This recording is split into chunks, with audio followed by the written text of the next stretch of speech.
a few of you are having a basic idea about the stem cells, right? So stem cells, stem cells are actually undifferentiated cells under certain physiological or experimental conditions. They can be induced to become a cells with a very specialized functions. It means they are like a whiteboard, and whatever you want to write, you can write, but just you have to provide the conditions in which they can give rise to a cells with a specialized functions. For example, if you want to make a cardiac cells from the stem cells, you have to provide the conditions in which you can navigate these cells toward the cardiac cells. So stem cells are undifferentiated cells, and under certain physiological or experimental conditions, they can be induced to become cells with a very specialized functions. And the second attribute is that they can renew themselves for a longer period of time by the mitotic divisions. Now we need to understand that these stem cells, basically when we talk about the pluripotent stem cells, they are immortal in nature. So you can keep on culturing them, subculturing them, and they will remain as such forever.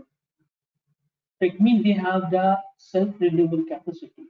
The take-home message would be that there are two basic attributes of the stem cells. One is potency, another one is self-renewal capacity. Now, when I said that there are two basic attributes of the stem cells, one is self-renewal, second one is potency. So self-renewal, as I said, that stem cells are undifferentiated cells under certain physiological or experimental conditions. They can be induced to become a cells with specialized functions, and they can renew themselves for a longer period of time by the mitotic divisions.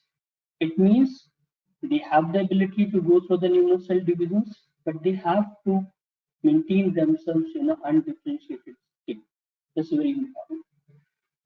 Second attribute is potency. It means that they are undifferentiated cells and they can be differentiated into all type of cells. Make almost 200 type of the cells depending on their potency. If they are pluripotent stem cells, then they can give rise to all type of the cells. If they are totipotent, then they can give rise to an entire organism on their own. So potency is also one of the most important attributes of the stem cells. Now, there are basically two mechanisms which exist to ensure that the stem cell population is maintained. Now, how they maintain themselves and how the population of the stem cells is maintained, there are basically two mechanisms by which they maintain their population. One is obligatory asymmetric replication. This obligatory asymmetric replication is also known as asymmetric cell division. And it's a process by which the stem cell undergo a differentiation or a division. And you can see the final results of which are two daughter cells. Now, this is undifferentiated cells. Now, this will give rise to a two cells. One cell is identical to the mother cells, and the other one is totally differentiated. And this is one of the processes in the regenerative medicine that allows stem cells to undergo or to maintain their number, and they form a stem cell reserve. So this is the obligatory asymmetric replication. So what I said that basically it's a asymmetric cell division. So this cell gives rise to a one mother cell, which is very much identical to this original cells, and another cell is very much unlike when they undergo differentiation or division. So it means finally you get two daughter cells. Now the another process by which the stem cells maintain their population is stochastic differentiation.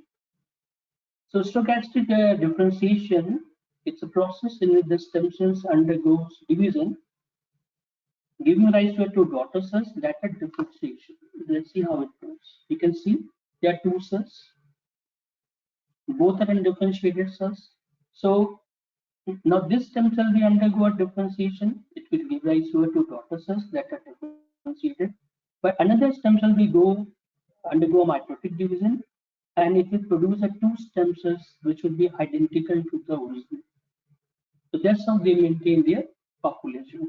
So what we have learned that there are two basic attributes of the stem cells. One is self-renewal, another one is potency. Self-renewal means that they can renew themselves for a longer period of time by the mitotic divisions. Second one is potency. It means they have the potential to give rise to a different type of the cells, provided that if they happen to be pluripotent, they will give rise to all type of the cells. If they're totipotent, then definitely they can give rise to an entire organism on their own. So potency is very important attribute of the stem cells. Now what you can see here, so you can categorize the stem cells on the basis of their potency in the different categories.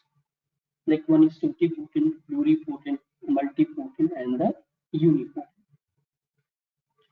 Now totipotent means that these cells have a potential to give rise to an entire organism on their own. And the typical example is 2 to 4 cell stage embryos. Like there are different stages of embryos are there, 2 cell, 4 cell stage, 8 cell stage, morula, and the blastocyst.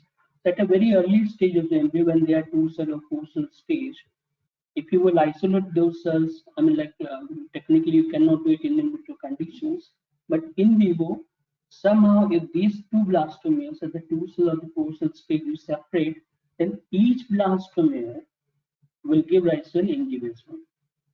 So let me give an example to you, like identical twins or the monozygotic twins.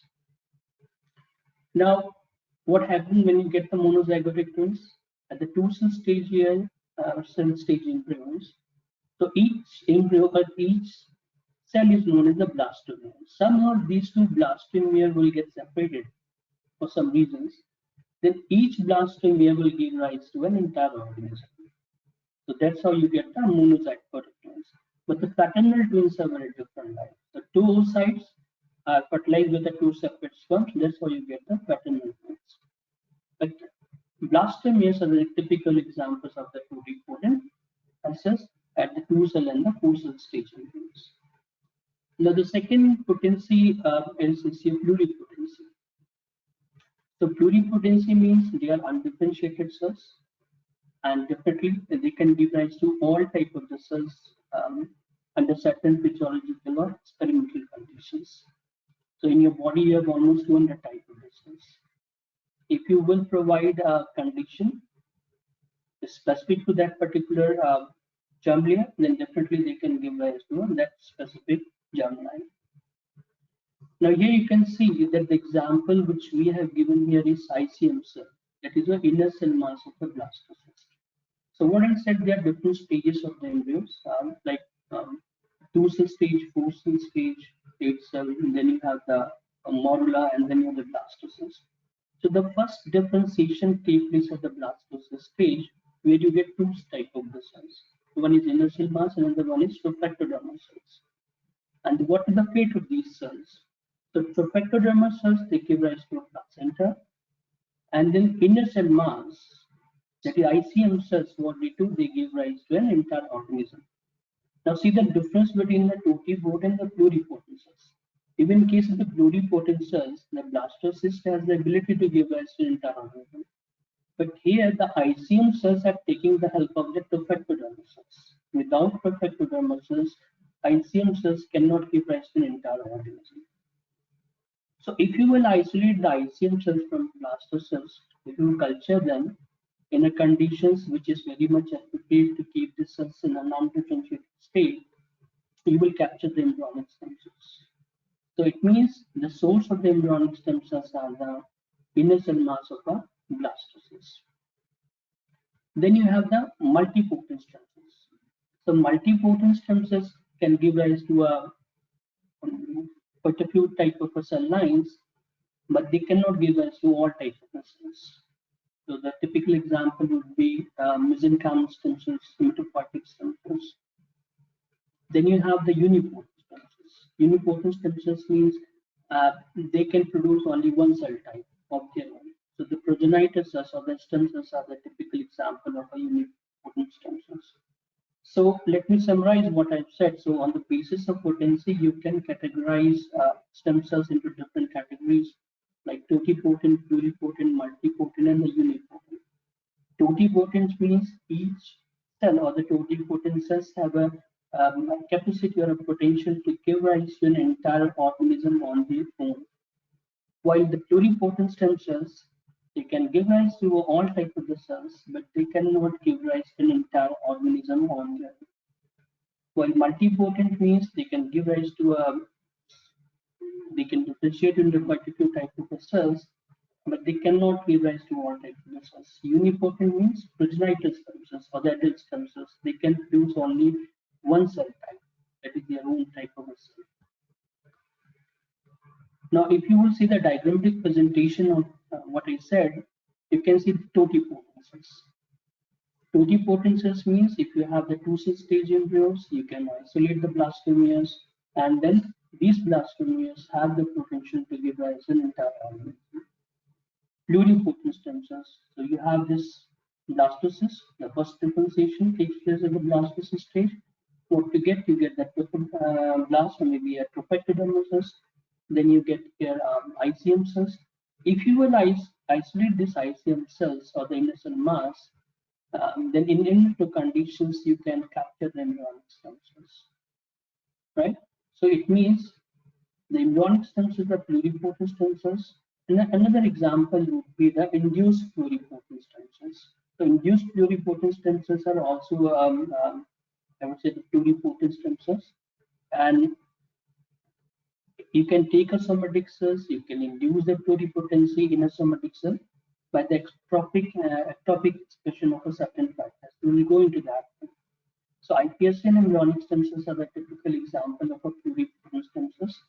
Then you have the multipotent stem cells. So multipotent stem cells means they can give rise to cells of different lineages, but they cannot give rise to all types of cells. While the unipotent means they can give rise to cells of their own type. Now I will give an example actually how it looks actually. So if you had to generate embryonic stem cells from in vitro produced embryos. So what I said that okay, fine, embryonic stem cells are pluripotent stem cells. So it means if you can take a egg and then sperm, they will fuse, they will form a zygote, or maybe you will get a fertilized eggs. Then you can culture them further, and then they will develop into two-cell, eight-cell stage, and then morula, and then blastocyst. So what you can see here actually, you can see that it's a real picture of the human embryos. So what you can see here, these are the two pectodermal cells, and this is your inner cell mass. So day 5 or day 6, you can isolate the blastocyst, or you can take out this blastocyst from the culture system, and then you can try to culture them. And if you are lucky, you will get the embryonic stem cell. But you have to provide a certain conditions in which you can maintain these cells in an undifferentiated state. Like in case of a human pluripotent stem cells, you have to provide certain factors to keep them in an undifferentiated state. And the most important factor would be FGF, that is the fibroblast growth factor. So if you will compare this with the mouse embryonic stem cell, in case of the mouse, you can also isolate the embryonic stem cells from the inner cell mass. The culture conditions are very much different if you compare the mouse with the human. In case of a mouse, you have to supply the leukemia inhibitory factor. So what leukemia inhibitory factor does, it activates the STAT3 signaling pathways. That's how you maintain the cells in an undifferentiated state in case of a mouse embryonic stem cells. While in case of the human embryonic stem cells, we are activating a different signaling pathway. So you need a different signaling pathway to keep them in an undifferentiated state. That is your FGF pathway. So the source of the embryos would be like excess of IVF embryos. But the most important point is that if you want to capture the embryonic stem cells from the IVF produced embryos, you have to make sure that the isolation of these inner cell mass need to be very, I would say, clean clean in the sense there should not be any contamination of the affected muscles. So there are different methods by which you can isolate the innocent mass. Immunosurgery you can do, or even you can do a mechanical isolation of these ICM cells from the blastocysts. So the take-home message would be that embryonic stem cells are coming from ICM cells, and iPSCs comes from a somatic cells. It means if you can take a somatic cells from a patient, you can induce the pluripotency by the ectopic expression of certain transcription factors, and then you can get the induced pluripotent stem cells. But let's stick to this embryonic stem cells. Now what you can see, what I said that you can isolate the ICM cells, you will get these kind of colonies. So these colonies, if you will see, they have a very obvious boundaries. They grow in the form of a discrete colonies, and if you will see the nucleus here, these cells have a very prominent nucleus. So their nucleus cytoplasmic ratio is very high in case of a human embryonic stem cells or human iPS cells or even in the mouse embryonic stem cells. The another method is that, okay, I said that you can isolate the ICM cells by using an immunosurgery method. Even you can also use a mechanical method to isolate the ICM cells. But you can also, culture the intact blastocyst. So you can keep the intact blastocyst in a culture dish, provide all the conditions which is required actually to generate the embryonic stem cells, and eventually you would be able to generate the embryonic stem cells. So this is how it looks. If you will see here, actually, this is your human embryonic stem cells. So just see, they grow in the form of a discrete colonies. And here you can see, if you will interrogate every single cell, how it looks, the nucleus is very prominent. It means they have a high nucleus cytoplasmic ratio. While in case of the mouse embryonic stem cells, even they have the high nucleus cytoplasmic ratio. They also grow in the form of a discrete colonies. But human embryonic stem cells or the pluripotent stem cells are somewhat flat actually as compared to the mouse embryonic stem cell colonies, because they are having some dome-shaped structure or the dome-shaped colonies, while these human embryonic stem cells are somewhat very much flat in nature. So so this is a comparative comparison between the human embryonic stem cells and the mouse embryonic stem cells. Both grow in the form of a discrete colonies, but morphologically, mouse embryonic stem cells look a bit different, or maybe I would say the colonies look different from the human embryonic stem cells colonies. Now, what is the use of the embryonic stem cells? So, what I said that there are different kind of sources from which you can isolate the pluripotent stem cells. Right? What I said that inner cell mass, you can use the inner cell mass, and then you can generate the embryonic stem cells. So if you will see here, actually at the blastocyst stage, what the people have done, they have isolated the inner cell mass, and they have tried to differentiate them into a different kind of cells. Suppose somebody is suffering from a diabetes. So what happens in case of a diabetes? Diabetes is an autoimmune disorder. Like, if you will think about the type 1 diabetes, that is the diabetes mellitus. So what happened in the diabetes? Pancreatic beta cells, which are responsible for producing the insulin, easily get destroyed by the immune cells. It means it will reduce the blood glucose level, and by exogenous insulin dose, we can treat the patient, right, who is suffering from the type 1 diabetes. But technically, what's happening in the type 1 diabetes, you lost beta cells. So if you have the embryonic stem cells, what you can do, you can navigate this embryonic stem cells toward the beta cells, and you can try to replenish those beta cells back into the patients. That's how you can restore the secretion of our enzymes. Having said all these things, can we use embryonic stem cells for therapy? Now this is the million-dollar question. Now you can see here, I have put the question mark. I put the question mark here, because when you generate the embryonic stem cells, The source is very important. So you are getting the embryonic stem cells or the embryos from a very random sources. You will go to the IVF clinic if they have the surplus embryos. You can have a consent of a patient, and then you can use it for the research purposes. Even you can also generate the embryonic stem cells from the those IVF embryos as well. But can you use those embryonic stem cells, which you can drive from this IVF embryos for a therapy? I would say no. Why?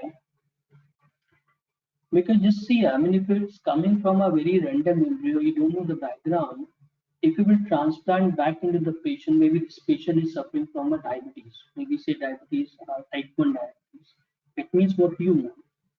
You want to use these embryonic stem cells to generate the beta cells, and so that you can transplant back into the patient, right? So what you can do, you can generate the embryonic stem cells from these embryos. You can differentiate them in the beta cells. You can transplant back into the patient.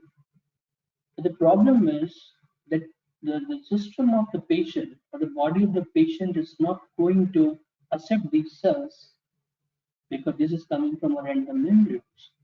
So it means the chances of an immune rejection will be very, very high.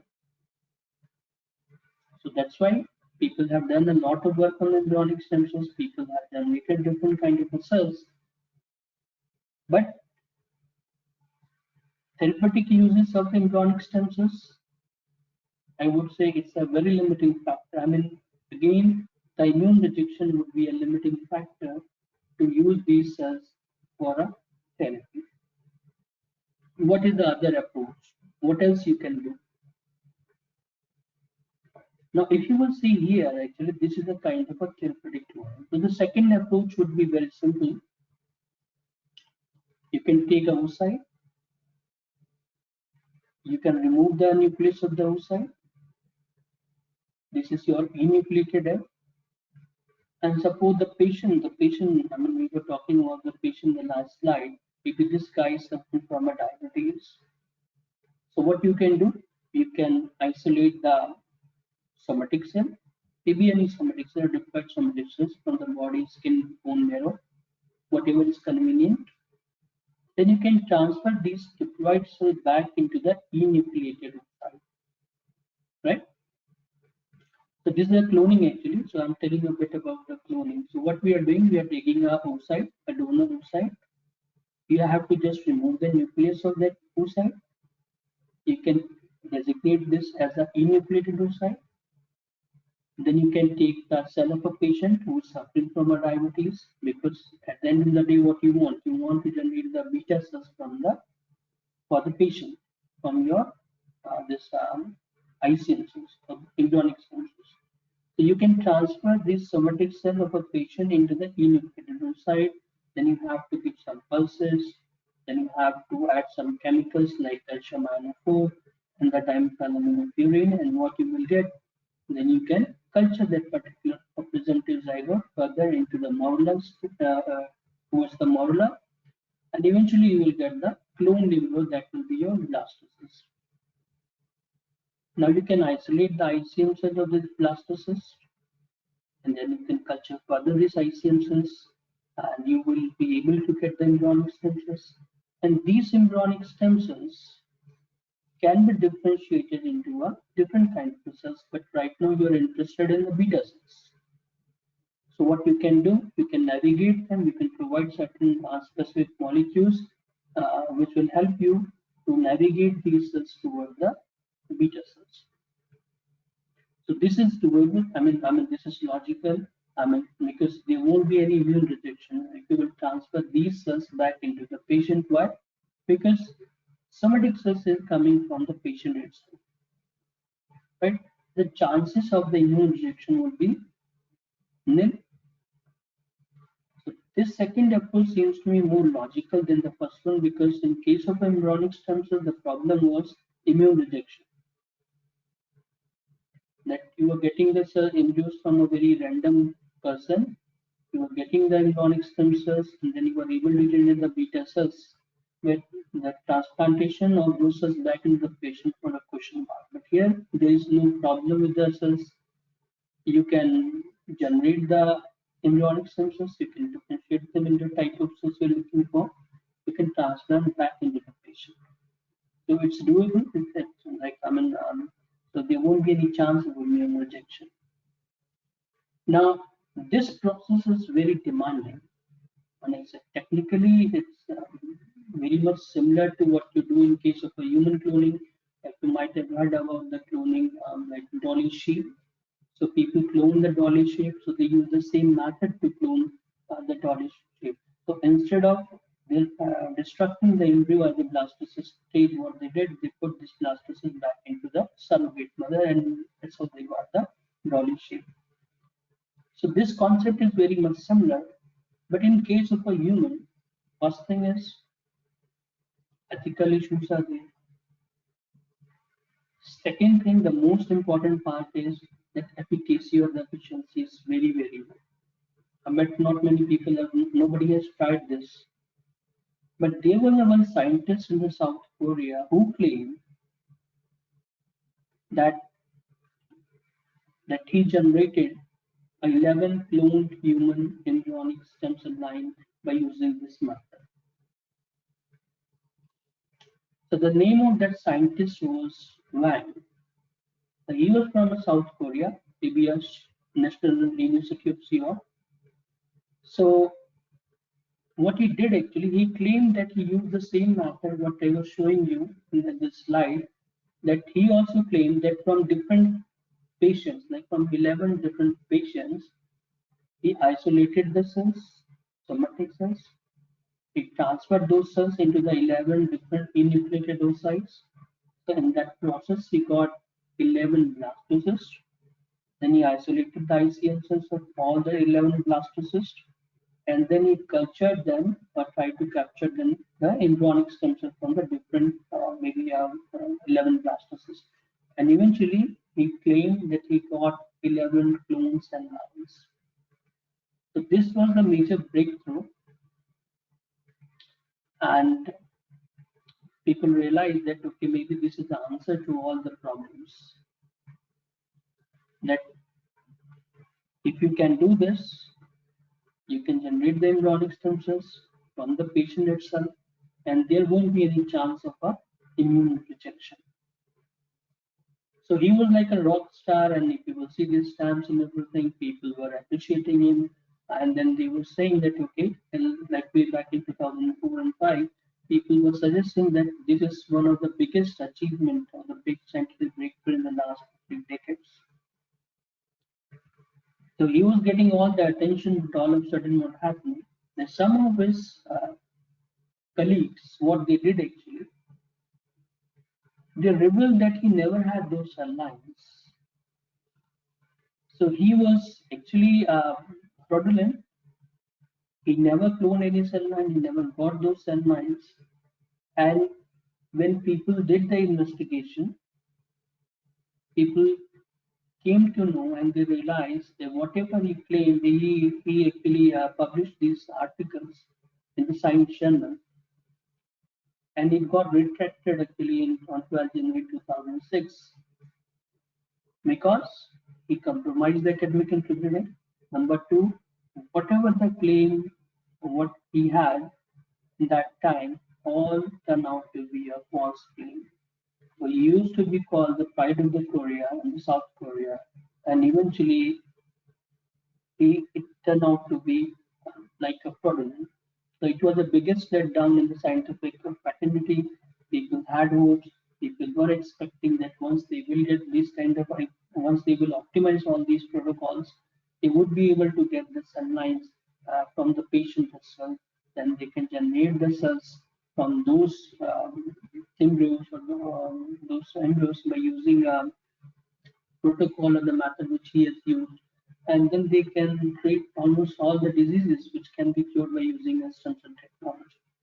But when people realize that he has falsified the data, then he was outcasted from the scientific fraternity. So you can see his picture on the front page of the Times magazine. And if you know, the Times magazine is one of the prestigious magazines. Still, it's one of the prestigious magazines throughout the world. So he used to be a rock star, then eventually it turned out to be fraudulent. So he compromised the scientific integrity, and his work was considered as one of the breakthroughs. But eventually, people had no clue now what to do, because there are so many questions in front of us. People are suffering from many diseases, not only about the diabetes, cancer, Alzheimer, Parkinson. There's so many diseases are there, but people don't have the answer, or the scientists don't have the answer of those things. Now then, what happened? There was a scientist whose name was Shinya Yamanaka. So he's a trained clinician actually.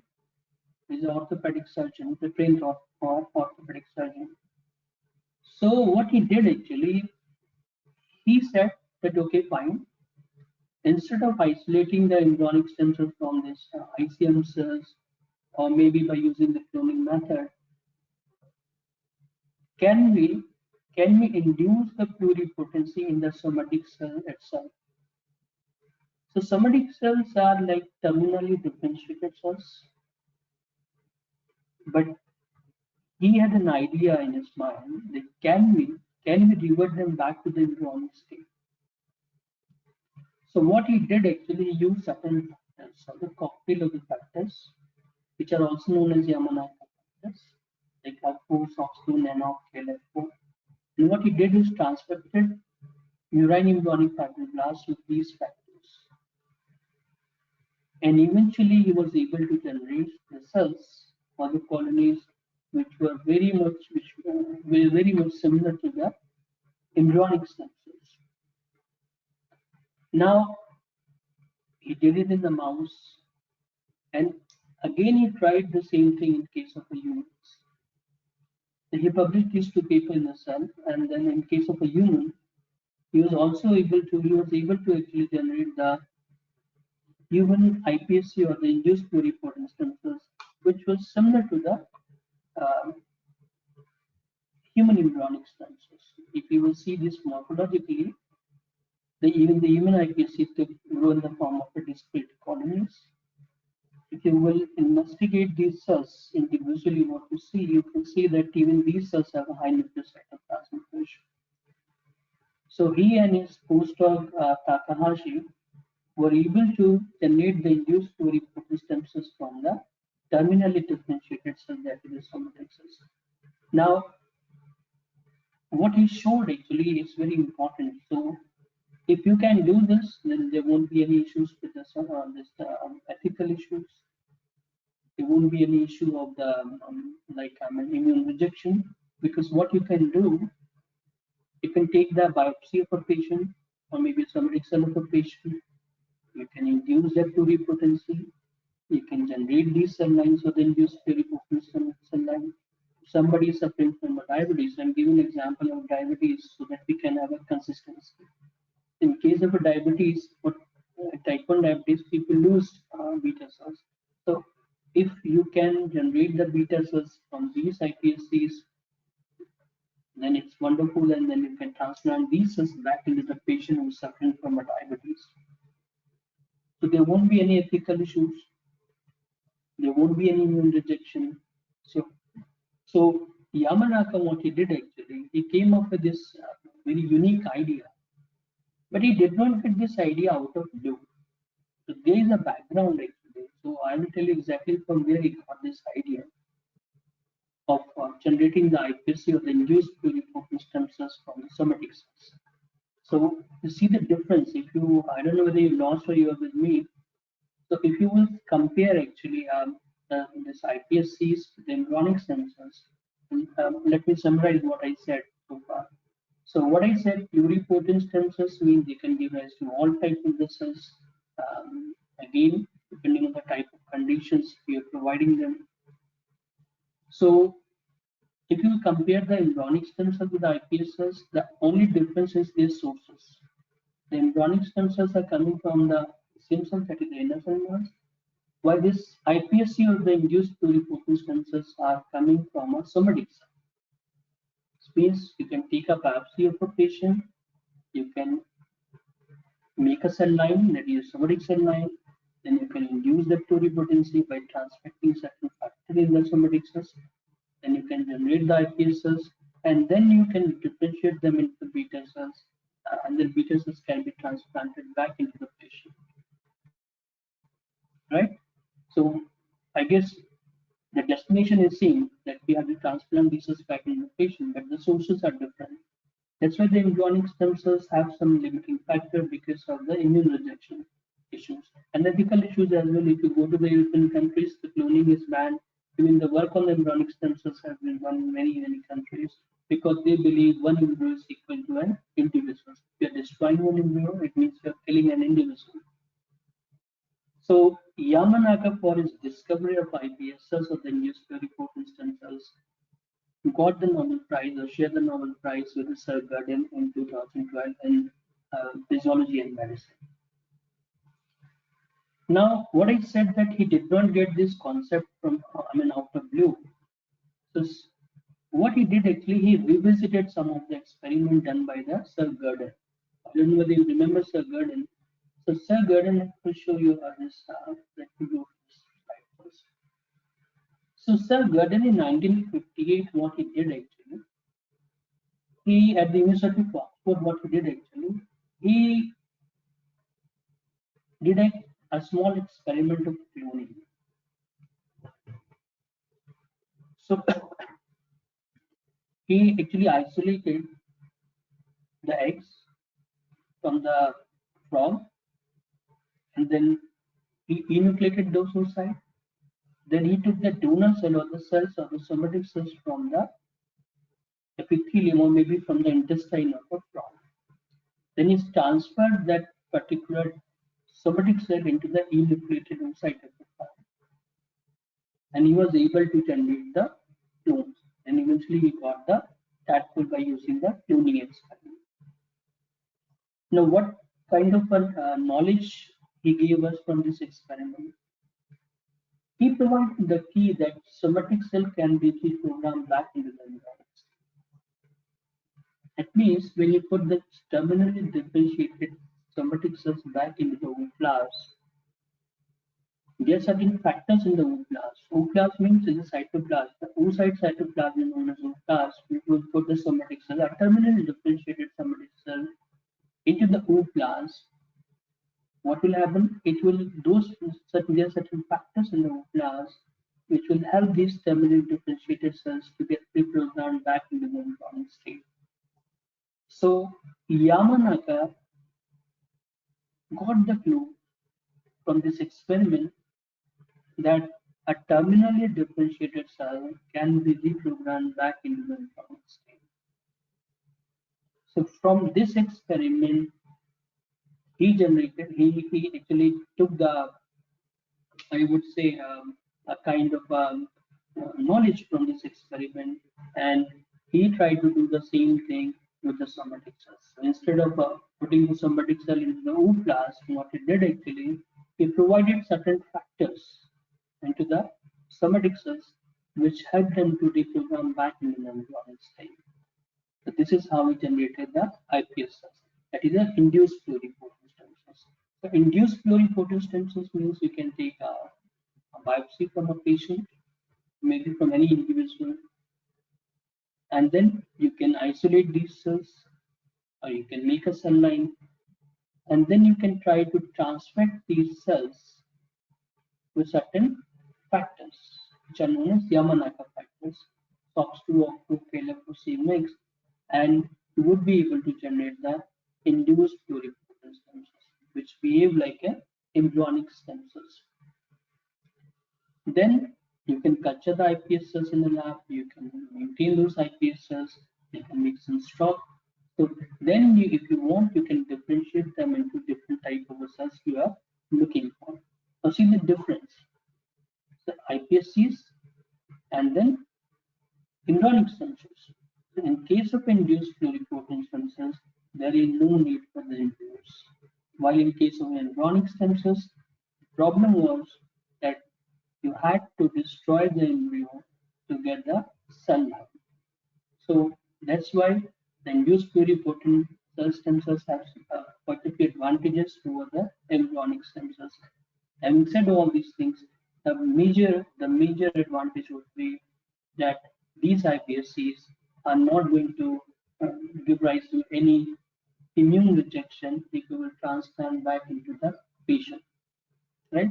So I would be more than happy if you want to ask any questions. If any of you have any questions, you can ask and go ahead. Am I audible to everybody? Hello? Yes, sir. Yes, sir. Any questions? I mean, anybody, any questions you want to ask, I will be more than happy, to answer your queries. So don't hesitate. I mean, if anybody, any questions, I'm more than happy. No questions? Okay. So now there are different methods. So what I said that there are different ways by which you can generate the embryonic stem cells or the iPS or the induced pluripotent stem cells. Whether it's an induced pluripotent stem cells, whether it's embryonic stem cells, all fall in the category of the pluripotent stem cells. And if I will go to the first slide, what I said that stem cells are undifferentiated cells, and under certain physiological or experimental conditions, they can be induced to become a cells with very specialized functions. So the crux of the matter is if they are pluripotent stem cells or the stem cells, they need to be undifferentiated.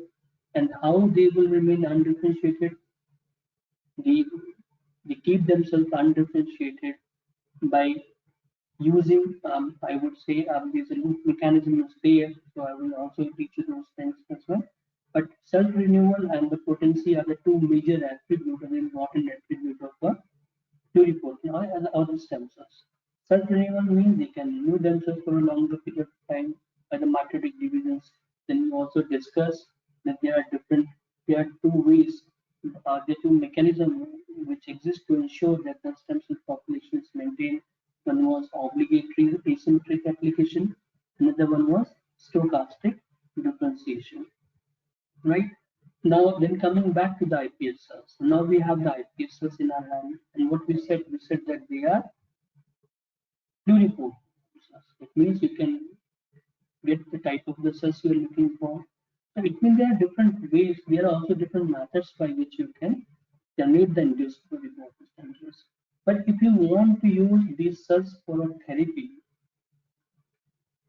it's very important for you to make sure that these cells or the cells which you are generating are of clinical grade. Because if you will generate iPS cells, if you will use certain methods which are not safe for a person or a patient, then you cannot use actually those cells for a transplantation. So if I show you this table, actually what you can see here, that there are different methods. You see different cell lines are there. Mouse embryonic fibroblast cells, neural stem cells, lymphocytes, different kinds of cells are there, and you can use a different combination of these, of course, OX2, KLF4, and c different factors are there. So you can use these factors definitely to win the iPSCs, but you need to transfer these factors into the somatic cells, into the terminally differentiated cells. So there are different methods by which you can transfer these factors back into the terminally differentiated cells. If you will see the list of these methods, retroviral vectors, lentivirus, then again there are a lot of piggyback transposon, episomas, lentivirus. So you will see that different kind of vectors are there which can be used to transfer these factors back into the somatic cells so that you can generate the iPS cells. But having said all these things, what I said that you need to generate a clinical grade cells. But if you will use the lentivirus, if you use the retrovirus, adenoviruses, what will happen? So there is always a chance because if you will use OCOS, OX2, and then you will put these transcription factors in the plasmid, then what will happen? You're putting a DNA inside the somatic cell. If you put these factors back into the somatic cells by using the secondary plasmids, so if you are putting a DNA inside the somatic cells, there is always a chance of an insertional mechanism, right? So there are a lot of actually I would say side effect or side effect I would say certain properties which are associated with these kind of vectors, which is not going to give you a clinical grade IPS, right? So efficacy could is also an issue, but let me give an example actually how you can generate IPS cell lines by using a safe method, right? So instead of a DNA, actually, you can use some IPS factors as well, like I mean episomal vectors. But even in case of episomal vectors, what we are using a DNA. So if there's a DNA, there's every chance that these DNA or the DNA can get and integrate into the host genome. So what else you can do? So there are different methods which are also safe to generate the iPSCs. So one of the method is non-integrating strategy with a synthetic mRNA molecule. So instead of a DNA, people can use a synthetic mRNA molecule to generate the iPSCs. Right? Any questions you would like to ask? Because I don't know whether you're getting or not. Anybody, any questions? No questions? Okay. So there are different methods by which you can generate this iPSCs. But what I said that they need to be safe, need to be safe for the patient. You will go back to this table. What I said, there are different methods by which you can put these factors back into the somatic cells. Now, one need to use a method which can help you to generate the clinical grade iPSC. It means there should not be any DNA, there should not be any virus which is involved. So we're left with a very few approaches by which you can generate the iPSCs. So one of the approach is by using a synthetic mRNA. What it does actually, that if you are using an mRNA molecule, so the chances of the genomic integration of the ancestral mutagenesis will be almost nil. And then on the top of that, you don't have to perform an experiment in the stringent biological containment, because if you're using viruses, lentivirus, then you need a different kind of a setup altogether. But if you are using mRNA molecules, you can generate the clinical grade iPSC, because your iPSC, which you will generate from the mRNA molecules, are going to be free of any DNA that could be of clinical grade, and they are not going to have any trace of a DNA molecule. So this is one of the best methods to generate the iPSC. Now, how we generate the iPSCs by using an mRNA molecule, that's very important. So what you see here actually, this is a timeline for the reprogramming of the human blast. So I'm actually worried in the sense that okay, anybody is getting anything, or just I'm saying, because we are moving towards some advanced techniques now, right? Still, if you want to ask any question, I'm very much open, right? So what I said that if you want to use the iPSC molecules for a therapy, you have to use a very safe method which can allow you to generate the clinical grade iPSCs. So one of the methods which can be used to generate the iPSC is mRNA-based method. On mRNA, synthetic mRNA molecules can be used to generate the iPSCs. Now, what we do when we generate this iPSC by using this method, if we take a fibroblast, once you will take the fibroblasts, what you need to do, we need to transfer those cells with the mRNA molecule or the cocktail of the mRNA molecules. Here, what the people have done actually, they have used this cocktail of 4-SOX2 KLF4-6 mix and the link28 mRNA cocktail to generate the iPSCs. But the issue is that if we are using a mRNA molecule, it means mRNA molecule is very precise, the shelf life is very less. So A repetitive transcription regimen would be required to sustain the high level expression of the mRNA molecule or the proteins which being generated by the mRNA molecules, right? So you have to transcript every single day from day 0 to day 16 or 17 to sustain that high level expression of the mRNA molecules. So if everything goes right, you would be able to get the colonies or iPS colonies by day 70. Let me show you how it looks. So this is a real pictures of an experiment. Now what we do when we generate this iPSCs, I said that what you can do, you can use mRNA molecules, or the cocktail of the mRNA molecules. Cocktail means OX4, OX2, telephone, nanox, link20, all these are transcription factors. The Yamanaka transcription factors could be different from what people have started using now. So with the expression of these factors, you can generate the iPSCs.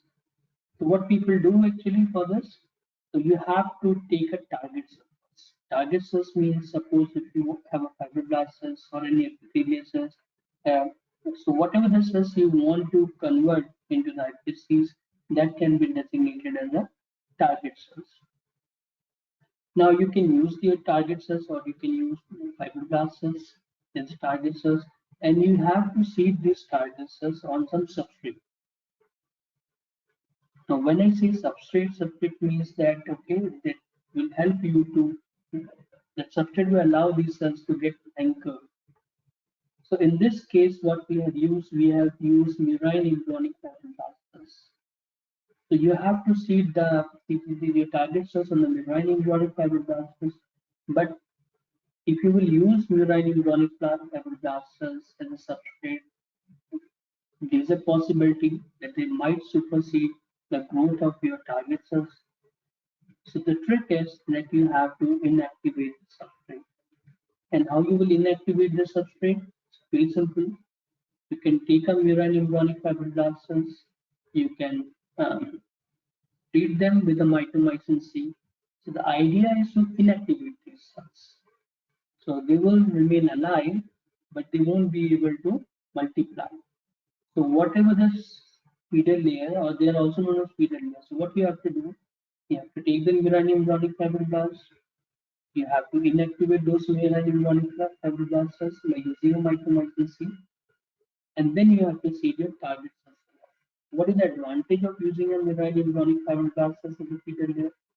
The number one advantage, and the most important thing is that you will get a substrate, cells will get a substrate. Second important thing is they do secrete, these fibroblasts also secrete some factors which are important for these cells to remain in an undifferentiated state. So starting point is target cells. You can use the target cells, any target cells which you want to convert into 5P cells. Then you can transfer these target cells on a feeder layer. In this case, what you have done, you have used murine embryonic fibroblasts as a feeder layer, but you have inactivated these feeder layers before seeding your target cells. And I already told you how you inactivated them by treating them with a mitomycin C. Even you can use a gamma radiation to make them to inactivate them. So what you will see, it's a day 6, right? So what you did actually, you seeded your target cells, then you started transfecting your cells, like here. So day 1 actually, you started transfecting the cells again on day 2, 3, 4, 5, 6, 7, every single day. So what you did, you used the repetitive transcription regimen which is required to sustain the high level expression of your transcription factors or your mRNA molecules, right? So that they can sustain. So by day 17 or 18, you will see that by day 6, you will see some changes here. So if you will see the cluster of these cells, they look a bit different from the fibroblast cells on the day 6 of the transcription. You can see these clusters are looking a bit different from the transcription, different from the fibroblasts. Now on day 10 you can see here, they again started looking a bit different, they were different. Closely at high magnification, you can see that some of the cells are showing the high cytoplasmic ratio. So you can see the cells that started on day 11, they started coming together, and you can see they started making the colonies here. So by day 18, you will see what we got the humongous colonies of the iPS cells. If you will closely investigate these cells, you will see that these are the individual cells at the high nucleocytoplasmic ratio. So we started with the fibroblast cells. So we end up with what? iPSCs, that is induced pluripotent solutions. So if you will see these colonies at the 10x, a lot of colonies were there in the culture dish. But you cannot pick all the clones because some of the clones are pseudoclone. So before picking, you have to make sure that you are picking a bona fide iPS clones. So for that, you can do a live staining. So what we use the TRA181, there's a tumor rejection antigen 181 to stain them. So you can stain, and then whatever the portion was free, we pick those part of the culture. And eventually, we were able to get the, let me show you, colonies like this, right? But whatever you generate by transfecting the cells, you have to make sure that whatever you got, it's a bona fide IPS, so the genuine IPS, so the least pluripotent stem. For that, you have to characterize them. You have to characterize them as a mRNA level. You have to characterize them as a protein level. You have to characterize them at a function level. Otherwise, you have to perform certain function assays, right? To uh, to tell or to see whether what the cells you have generated are bona fide iPSCs or not. Any questions so far as of now? No questions? Okay.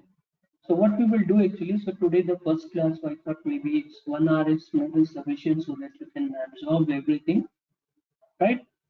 So tomorrow we will start from here. And so we will start at 3 o'clock, right? If you have any questions in your mind, you can go and just check and read. And then if you have any questions, we can discuss tomorrow. Okay? Am I audible? Hello? Yes, sir. Okay. Okay, so fine. So we will start from here tomorrow, right? But just if you can go and read some more about it, it will be easy for you to understand this, right? But anyway, I will summarize tomorrow as well, actually, whatever I taught you so far. And in the next, because you have to take the exam for this as well, I guess, finally. So my advice would be that you can ask me, you can interject me if you don't understand anything. From the first slide to whatever I taught you so far, right? Okay, guys, thank you. Thank you.